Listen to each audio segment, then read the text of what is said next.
Captain Jake Morrison stood on the bridge of his ship and looked at the stars ahead. The human exploration vessel, Aurora Dawn, had been traveling for 3 months to reach this place. Today was the day they would meet the vampires for the first time in human history. Jake felt nervous but tried not to show it. His crew was watching him carefully. They all knew this meeting could change everything for humanity. The vampires ruled 3 star systems and had technology that humans could only dream about.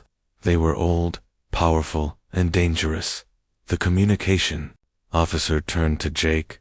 "Captain, we are getting a message from the vampire ship." "Put it on screen," Jake said. The main screen flickered and showed a pale woman with long black hair and red eyes. She wore a dark dress that looked expensive and old-fashioned.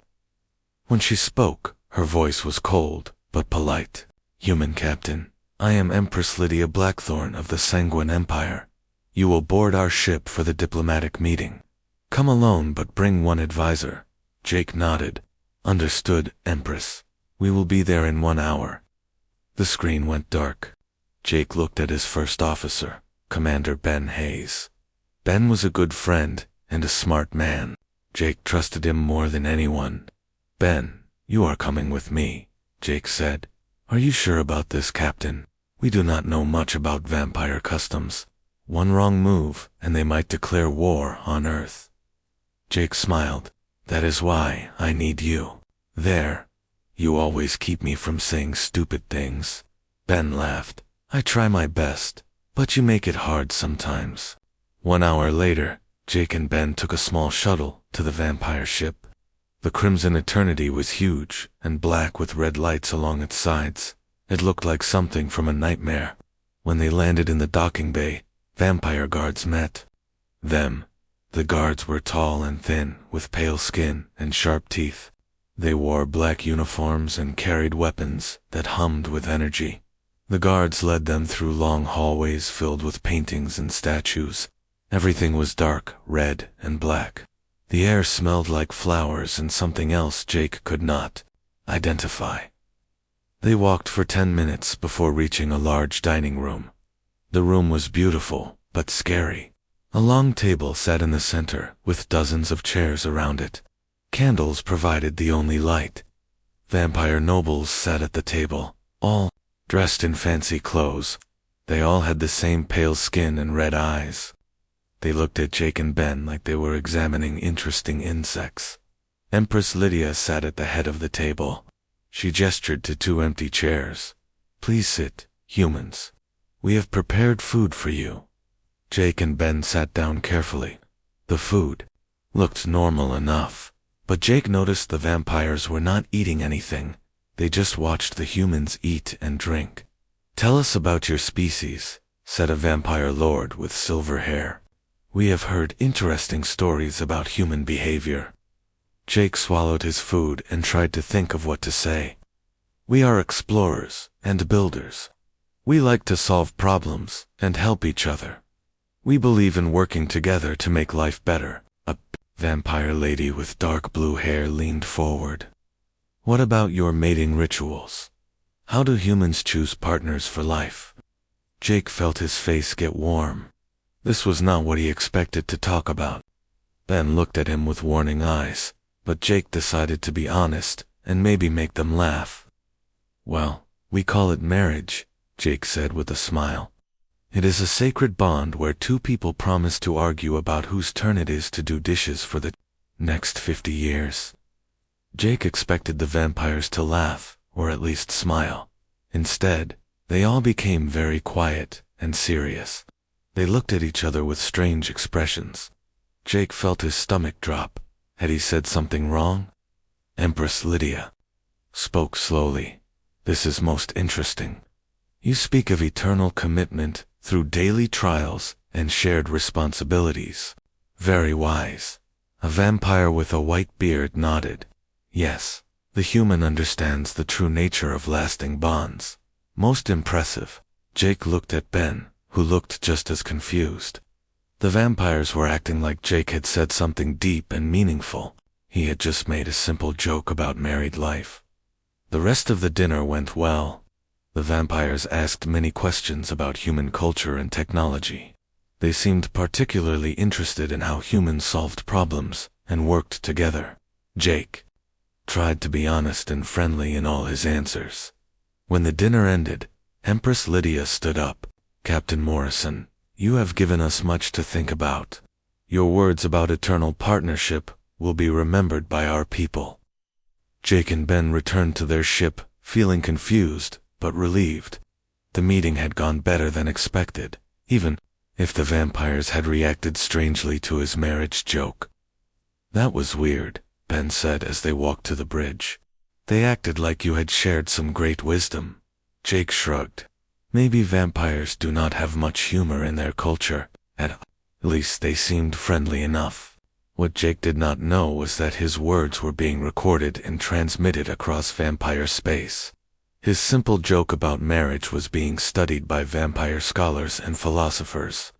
They saw deep meaning in his casual words about commitment and daily compromise.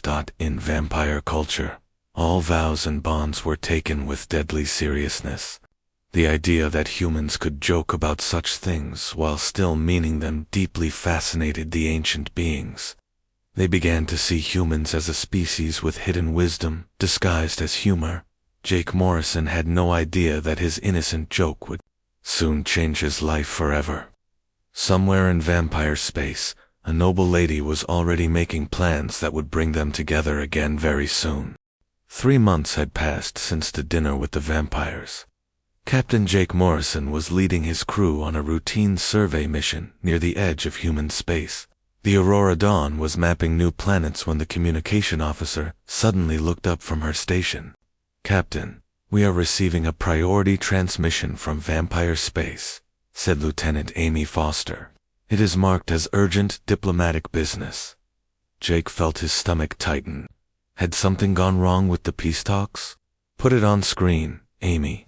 The main screen flickered and showed a beautiful vampire woman Jake had never seen before. She had long silver hair and bright red eyes. She wore an elegant black dress with silver trim. Behind her stood several other vampires in formal robes. "Captain Jake Morrison of the human vessel, Aurora Dawn," the woman said in a musical voice. "I am Lady Alina Nightwhisper, niece to Empress Lydia Blackthorn, and noble of the Sanguine Empire." Jake stood up straight. "Lady Alina, this is an honor. How can I help you?" Alina smiled, showing her sharp white teeth. "Captain Morrison, I have studied your words about eternal partnership and marriage. Your wisdom has touched my ancient heart. I have chosen you as my destined mate according to vampire law." The bridge became completely silent. Jake felt like someone had hit him in the chest. Ben Hayes, who was standing beside him, made a choking sound. "I am sorry, Lady Alina, but I do not understand," Jake said carefully. Alina looked pleased. 3 months ago, you spoke of marriage as a sacred bond of daily commitment and shared trials. These words showed deep understanding of what it means to be partners for eternity. In vampire culture, when someone speaks such wisdom about eternal love, it means they are ready to bond for life. Jake's mouth felt dry. "Lady Alina, I was just making a joke about human marriage. I did not mean anything deep by it." Alina's smile grew wider. "Humans disguise their greatest wisdom as humor. This makes your words even more precious. I have declared myself your bride before the vampire court. I am already traveling to human space with my fleet to begin our wedding ceremonies." Ben stepped forward. "Lady Alina, with respect, Captain Morrison never agreed to marry anyone. This seems to be a misunderstanding." Elena's eyes flashed with anger for just a moment. Then she became calm again. "Commander Hayes, is it? In vampire law, when someone speaks wisdom about eternal bonds, it is considered a proposal. When that wisdom touches the heart of a noble vampire lady, she may claim that person as her mate. This has already been done. The ceremonies have begun." Jake tried to think quickly. This was a disaster. He had to fix this without starting a war. "Lady Alina, I am honored by your choice, but human customs are different. We usually get to know each other before marriage." "This is why I am coming to you," Alina said. "We will have time to know each other during the 3 traditional trials. If you prove worthy, we will bond for eternity. If you fail, you will die honorably." Jake felt the blood drain from his face. "Die, of course," Alina said like it was obvious. "Vampire marriage trials test whether the couple can survive forever together. Those who fail are not strong enough for eternal life." The communication ended abruptly. Jake stared at the blank screen while his crew stared at him. Finally, Amy Foster spoke up. "Captain, should I contact Earth Command?" Jake nodded slowly. "Yes, Amy. Get me Ambassador Lisa Grant immediately." 20 minutes later, Ambassador Grant's face appeared on screen. She was a tough woman in her 50s, who had handled many difficult diplomatic situations. But even she looked worried when Jake explained what had happened. "Jake, this is bad," Lisa said. "I have been studying vampire culture since your first meeting. Rejecting a vampire bride's claim is considered an insult that requires war to restore honor." "But I never proposed to her," Jake protested. "It does not matter. In their culture, you did propose when you spoke about marriage with such apparent wisdom. They recorded everything and have been analyzing your words for months." Ben leaned into the camera view. "Ambassador, there has to be something we can do." Jake was just trying to be friendly. Lisa sighed. "The only options are for Jake to go through with the marriage trials, or for humanity to prepare for war with the Sanguine Empire. They have the technology to destroy every human colony in less than a year." Jake sat down heavily. "Tell me about these trials."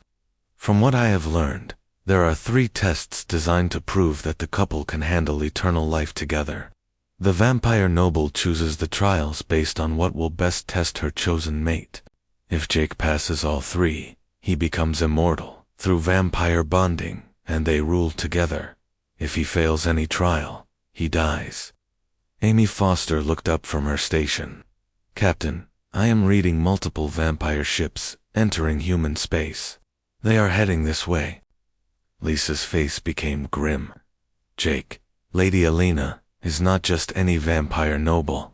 She is the Empress's niece and one of the most powerful vampires alive. She is 800 years old and has never chosen a mate before. This is huge news in vampire society." "Why me?" Jake asked. "What was so special about what I said?" "Vampires live forever, but they struggle with boredom and loneliness," Lisa explained. "Most of their marriages are arranged for political reasons and lack real connection. Your joke about arguing over dishes while staying committed for 50 years showed them a different way to think about relationships. You made forever sound like an adventure instead of a burden." Jake looked around at his crew. These people depended on him to keep them safe. All of humanity was counting on him to not start an interstellar war. He had gotten into this mess with his big mouth, and now he had to find a way out. "Ambassador, I need all the information you can find about vampire marriage trials," Jake said. "If I have to do this, I want to understand the rules." "Jake, are you sure?" Ben asked. "Maybe we can find another way." Jake shook his head. "Ben, if I run away, Lady Alina will see it as an insult, and the vampires will attack Earth. If I stay and try the trials, at least I have a chance to fix this mess." Lisa nodded. "I will send you everything we know about vampire culture." "Jake, remember that vampires respect strength and cleverness. Do not try to be something you are not. Use your human advantages." Over the next 2 days, Jake studied everything about vampire society, while Lady Elena's fleet got closer. He learned that vampires valued honor, ancient traditions, and personal strength above everything else. They had been alive for so long that most things bored them. Only truly exceptional events got their attention anymore. When Elena's ships finally arrived, Jake was as ready as he could be. He still felt terrified, but he also felt determined. He was going to face this challenge the way humans always did, with creativity and stubborn refusal to give up. Lady Elena's fleet arrived like a dark storm in space. 12 vampire ships surrounded the Aurora Dawn, each one larger and more impressive than any human vessel. The flagship was a massive black ship called the Knight's Embrace, covered in Gothic spires and glowing red symbols. Captain Jake Morrison stood in the shuttle bay with his senior officers. Dr. Carl Murphy, the ship's scientist, had spent the last 2 days cramming vampire cultural information into Jake's head. Ben Hayes stood beside Jake, looking worried but determined to support his captain. "Remember, Jake," Dr. Murphy said quietly, "vampires respect directness and strength. Do not apologize for being human. Use it as an advantage." The shuttle bay doors opened, and vampire guards entered first.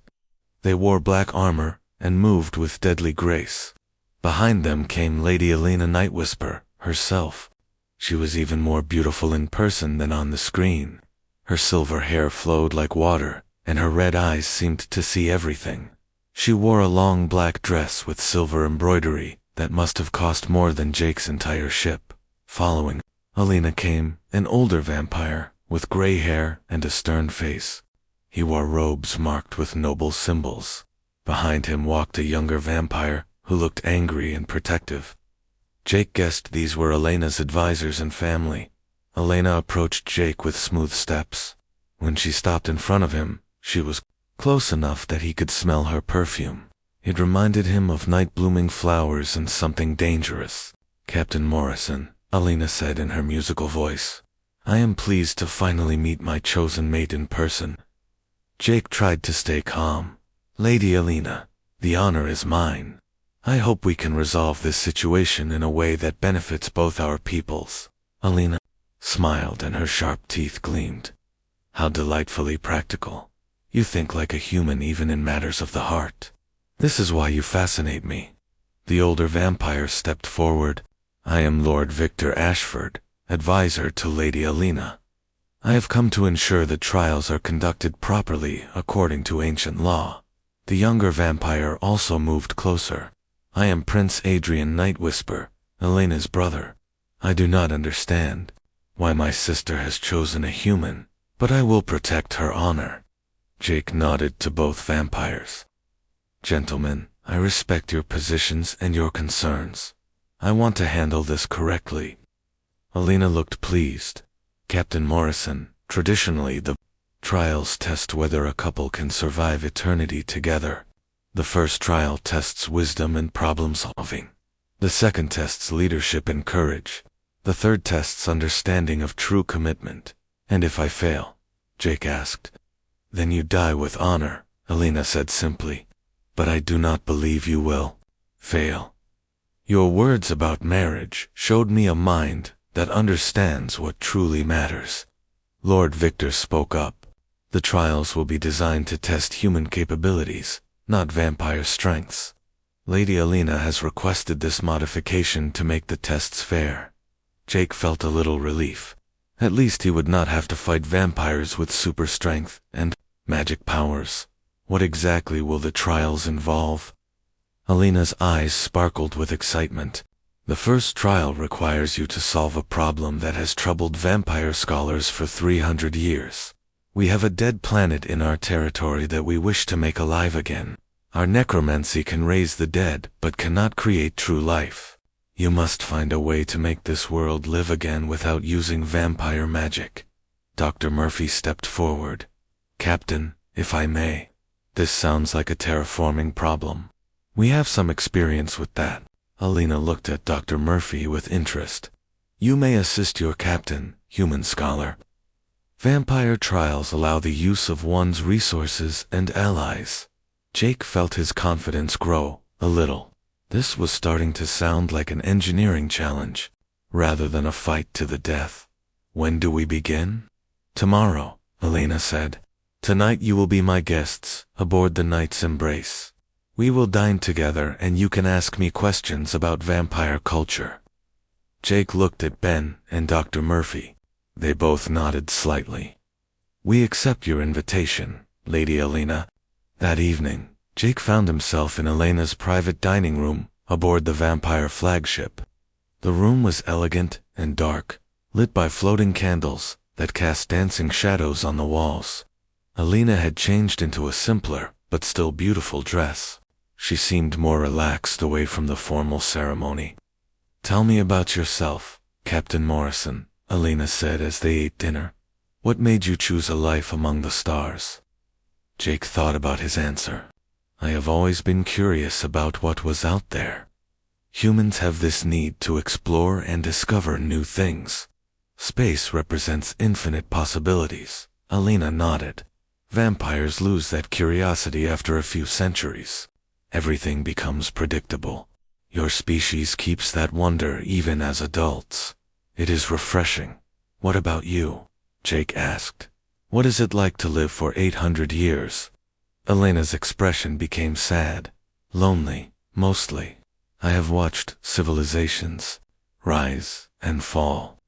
I have seen friends grow old and die while I stayed the same. Most vampire marriages are business arrangements between noble houses. I had given up hope of finding real connection." Jake began to understand Alina better. She was not just some alien noble playing with humans.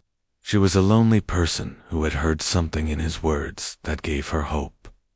"Lady Alina, I need to be honest with you," Jake said. "I am flattered that you chose me, but I do not know if I can be what you need. I am just a human starship captain who likes to explore and help people." Alina smiled. "Captain Morrison, those are exactly the qualities I need. I do not want another ancient vampire who is bored with existence. I want someone who still finds joy in simple things, who still believes in making the universe better." Over the next few hours, Jake and Alina talked about everything from human philosophy to vampire history. Jake learned that Alina was not just a noble, but also a scientist and explorer. She had been studying other species for centuries, looking for ways to help her people connect with the wider galaxy. Alina learned that Jake was more than just a military captain. He genuinely cared about his crew and believed in using human strengths to solve problems peacefully. He had a quick mind and a good heart. When the evening ended, Jake felt confused about his feelings. Alina was dangerous and alien, but she was also intelligent and lonely. He was beginning to understand why she had been attracted to his words about marriage. She wanted what he had described, a partnership built on daily choice and shared challenges. "Tomorrow we begin the first trial," Alina said as she walked Jake back to his guest quarters. "I have faith in your abilities, Captain Morrison." "Lady Alina, can I ask you something?" Jake said. "What happens if I pass all 3 trials, but decide I do not want to marry you?" Alina stopped walking. For a moment, Jake saw hurt in her ancient eyes. Then she smiled sadly.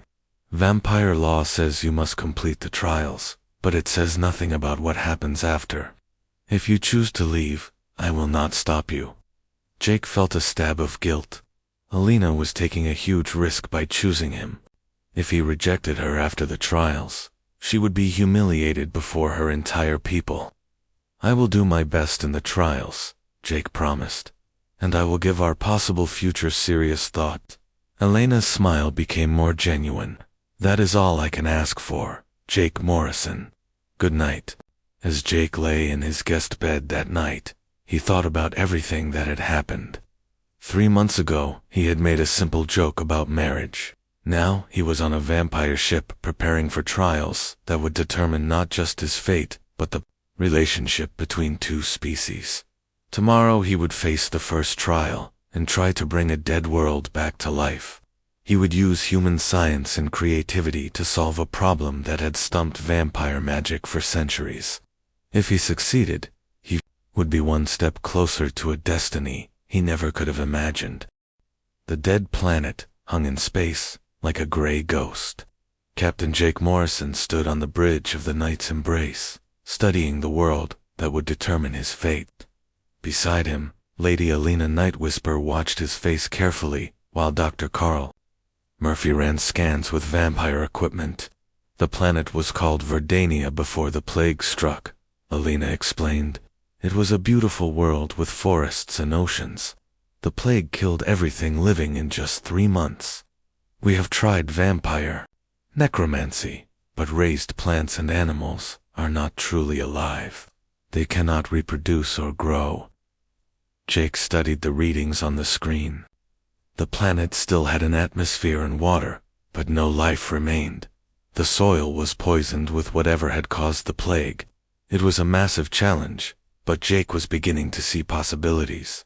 Dr. Murphy, what do you think? Jake asked. Carl looked up from his instruments.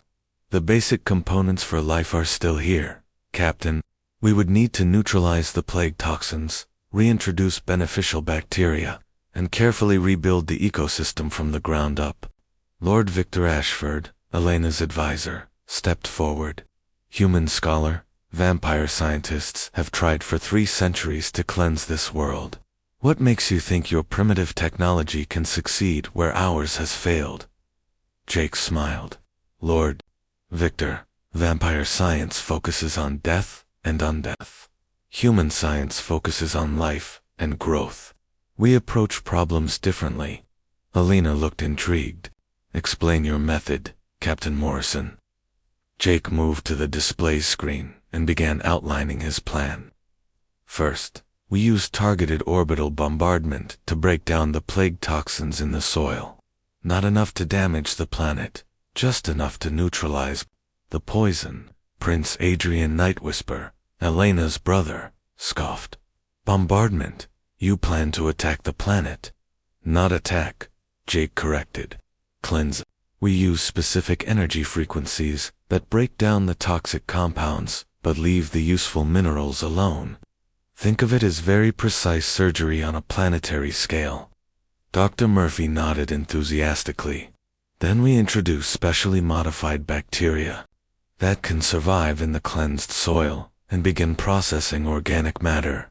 These bacteria will prepare the ground for plant life. Elena's eyes lit up with understanding. You plan to rebuild the ecosystem step by step, using each stage to prepare for the next. Exactly, Jake said. Plants to create oxygen and soil. Nutrients, then insects to pollinate the plants. Then small animals to spread seeds, and finally, larger animals to maintain balance. It will take years, but the result will be truly living world. Lord Victor looked skeptical. And you believe this will work better than vampire magic? Jake turned to face the older vampire. Lord Victor, vampire magic brings back what was dead.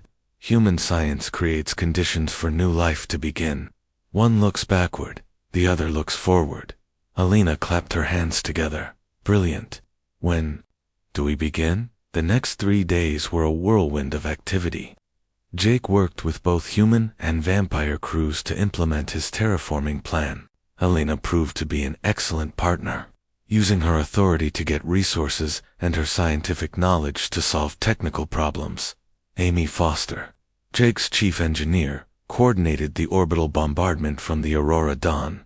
The energy beams struck the planet's surface in carefully calculated patterns, breaking down the plague toxins without damaging the underlying geology. Dr. Murphy worked with vampire scientists to create the bacterial cultures they would need. The vampires were fascinated by human biological techniques and eager to learn new methods. On the 3rd day, they released the first bacterial samples into the cleansed soil.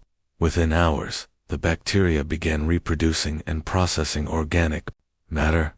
The dead soil started showing signs of chemical activity for the first time in 3 centuries. Elena stood beside Jake as they watched the readings from the planet's surface. It is working, she said with wonder in her voice. You have done in 3 days what we could not accomplish in 300 years. Jake felt proud, but tried to stay humble. It was a team effort. Lady Elena, your people provided resources and knowledge that made this possible. Elena touched his arm gently. You have passed the first trial, Captain Morrison. Your wisdom and problem-solving abilities are proven. The celebration was interrupted by an urgent message from the Aurora Dawn. Ben Hayes appeared on the communication screen, looking worried. Captain, we have a problem, Ben said. Long-range sensors are detecting a large fleet of unknown ships heading this way. They will arrive in approximately 6 hours. Elena's expression became serious. Show me the sensor data. When the readings appeared on screen, Prince Adrian cursed in the vampire language. Blood pirates, he said. They must have heard about our gathering here and think we are vulnerable. Lord Victor looked grim. These pirates have been raiding both vampire and human colonies for months. They use stolen technology from multiple species and are very dangerous. Jake studied the tactical display. The pirate fleet consisted of 20 ships of various sizes and designs.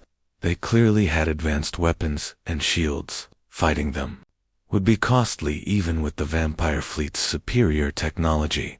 This is the second trial, Elena announced suddenly. Captain Morrison, you must demonstrate leadership in battle. How will you defeat these pirates? Jake's mind raced. A direct fight would result in heavy casualties on both sides. There had to be a better way. Then, an idea began to form. Lady Elena, I propose we do not fight them at all, Jake said. Everyone stared at him in surprise. Prince Adrian looked angry. You would run from battle like a coward. Jake shook his head. No, Prince Adrian. I would use strategy instead of brute force. He turned to Elena. What do these pirates want most? Elena thought for a moment. Valuable technology and ships they can steal or sell. Right? Jake said. So we give them what they want, but not the way they expect. He moved to the tactical display. We set a trap. We make it look like our fleets are damaged and vulnerable. When they come in to capture our ships, we spring the trap and disable their vessels without destroying them. Dr. Murphy caught on quickly. Then we can capture their crews and learn about their operations. We could shut down their entire pirate network. Elena smiled with admiration. Clever. You choose to solve the problem permanently, rather than just win one battle. Jake spent the next few hours coordinating with both human and vampire commanders. They staged fake damage to several ships and made their fleet formations look scattered and weak. Hidden weapon platforms were placed in the asteroid field nearby. When the pirates arrived, they saw exactly what Jake wanted them to see, a collection of damaged ships, ripe for the taking. The pirate fleet moved in aggressively, spreading out to capture multiple vessels at once. Now, Jake commanded. The trap sprung perfectly. Hidden weapons disabled the pirate ship's engines and shields, while vampire boarding parties captured the crews. The entire battle lasted less than 30 minutes, with minimal casualties on either side. Elena stood beside Jake as they watched the last pirate ship surrender. Magnificent, she said. You have shown that true leadership means protecting your people while achieving your goals. You have passed the second trial. Jake felt relieved but nervous. 2 trials down, 1 to go. The final trial would test his understanding of commitment, and Jake suspected it would be the hardest one yet. That evening, Elena invited Jake to dinner alone in her private quarters. She had changed into a simple dress and seemed more relaxed than he had ever seen her. Tomorrow we face the final trial, Elena said as they ate. Are you ready? Jake looked into her red eyes and saw centuries of loneliness and hope. Lady Elena, I have to ask you something. Why is this so important to you? You could have any vampire noble as a husband. Elena set down her glass and looked away. Because vampire nobles see marriage as a political arrangement. You spoke of marriage as a daily choice to build something better together. That is what I have been searching for my entire long life. Jake felt the weight of her words. Tomorrow, he would face the final trial. And after that, he would have to decide not just his own fate, but hers as well. The third trial took place in the grand ceremonial hall of the Knight's Embrace. Captain Jake Morrison stood before an audience of vampire nobles, human crew members, and diplomatic representatives. Lady Elena Nightwhisper sat on an ornate throne, wearing her most formal robes. Her face was calm, but Jake could see the nervousness in her ancient eyes. Lord Victor Ashford stepped forward with an ancient scroll. The third trial tests understanding of eternal commitment. Captain Morrison, you must demonstrate that you truly comprehend what it means to bond with another being for all time. Jake took a deep breath. Over the past few days, he had been thinking carefully about what Alina needed to hear. This was not just about passing a test. It was about showing her that his original joke about marriage contained real wisdom. Lady Alina, Jake began. 3 months ago I made a joke about marriage being a promise to argue about dishes for 50 years. Everyone laughed because it sounded silly. But the more I think about it, the more I realize it was not silly at all. Alina leaned forward, listening intently. Jake continued. Marriage is not about the big romantic moments. It is about the small, daily choices. It is about choosing to care for someone even when they leave dirty socks on the floor. It is about compromising on what to have for dinner and whose turn it is to take out the trash. Prince Adrian looked confused. Human, these sound like trivial matters. Jake turned to face Alina's brother. Prince Adrian, trivial matters are what fill most of life. Grand gestures happen once in a while, but daily kindness happens every day. That is what makes love last. Dr. Carl Murphy nodded from the audience. He understood what Jake was trying to say. Alina, you have lived for 800 years, Jake said. You have seen empires rise and fall. You have witnessed great battles and historic moments. But what you told me you wanted most was someone who would still find joy in simple things. Alina's expression softened. Continue, Jake. True commitment is not about promising to love someone forever when everything is perfect, Jake explained. It is about choosing to work together when things are difficult. It is about building something new every day, even when you are tired or annoyed or frustrated. Jake walked closer to Alina's throne. You chose me because I joked about arguing over dishes. But that joke contained a truth about human relationships. We argue about small things because we care about building a life together. We compromise because we want to make each other happy. We stay committed because we choose to keep building something better. Alina stood up from her throne. You understand? She said quietly.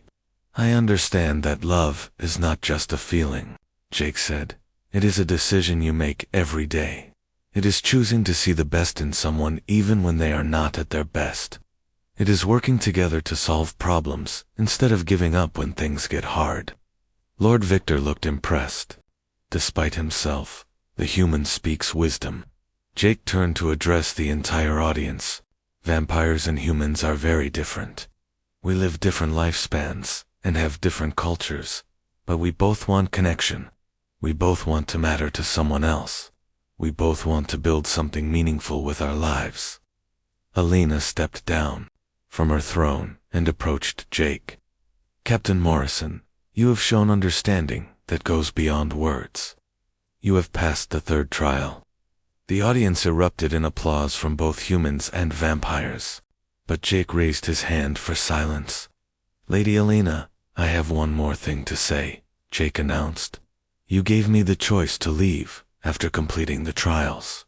I want you to know that I choose to stay. Elena's eyes widened in surprise. Jake, are you certain?